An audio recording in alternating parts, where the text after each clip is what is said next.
The green turtle is etched into our history because when Christopher Columbus first found us, as the story goes, our islands were completely surrounded by thousands of green turtles, and he then named us Las Tortugas.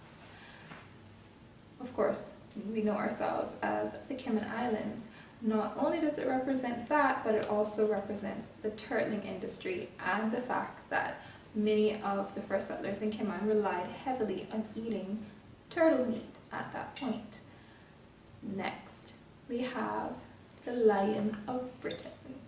And I guess we all know this reminds us that we are a dependency of Her Majesty the Queen.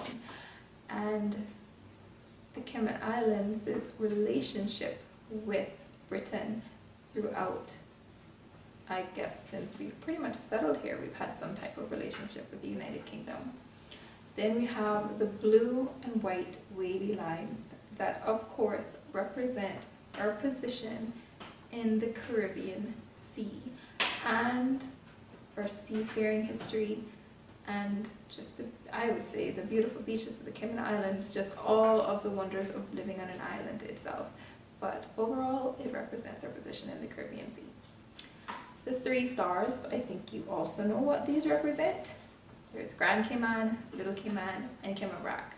Like we touched on before, the government decided that the final design, all of the stars were going to be the same size because all of the islands were equally important to our people. Next up, we have our motto, He hath founded it upon the seas.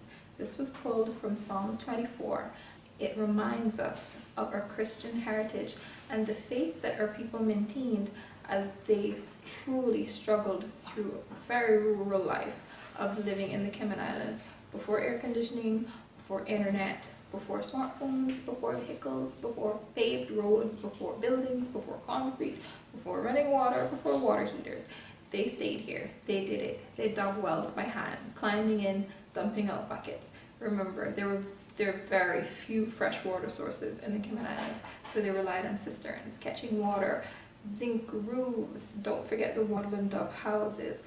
Our ancestors earned the title of being iron men and women because they truly survived through situations that probably none of us right now that are spoilt by modern amenities could ever handle. On the 14th of May, 1958, Her Majesty the Queen of England, Queen Elizabeth II, assigned the armorial ensigns to the Cayman Islands, bringing to life the first key symbol of national identity of our small country. And guess what? Shortly after, the Cayman Islands decided that they would have their own symbol of national identity. Lots of wonderful things started to happen. Now, we can't say it was directly because of it, but we did establish ourselves on the global front at that point. We came out busting out saying, hey, we have a national identity. We have our own coat of arms. We only have a few thousand people living here, but look at us. We are just like you. We are like the big guys. We are going to do this. At that point, the sex disqualification removal law was passed in 1958. This gave women the right to vote. Just in case you didn't know it, ladies, up until 1958, you were not allowed to vote, nor were you allowed to run for office. So these things took place to give us the rights that we have today. The first constitution happened on the 1st of July 1959. Then, of course, we had the Companies Law in 1960. Many of us are familiar with the financial services industry. It's built upon the Companies Law and the Banks and Trusts Law that all happened in the 60s, 1960, and the Banks and Trust Law happened in 1966. So without those laws being passed, there would be thousands and thousands of islands right now that would not be enjoying those high-paying salaries regardless of the height of the cost of living. You know you're still getting paid good. It may be slightly depressing, but hey, let's be grateful, because it's definitely like not even near to minimum wage. So you guys got it good, and it's all because of these forward-thinking individuals that we once had as leaders in our country, and we also worked together as a community, figured out what was happening in our country, what situations needed to be addressed. And during the 60s, while all of this was going on, a lot more was happening. Jamaica had decided that they were no longer going to be a dependency of Great Britain. So the Cayman people really had to decide what they wanted to do at this point, and our forefathers all decided we are going to stick with being a dependency of Great Britain. So we remained tied to Great Britain, and of course still maintained a decent relationship with Jamaica, which we still uphold today. And of course, around this point as well, in 1968, the Cayman Islands government purchased 51% shareholding in what was once Cayman Brac Airways, in case y'all brackers didn't know, but now it's Cayman Airways, and this indeed helped to strengthen our tourism industry.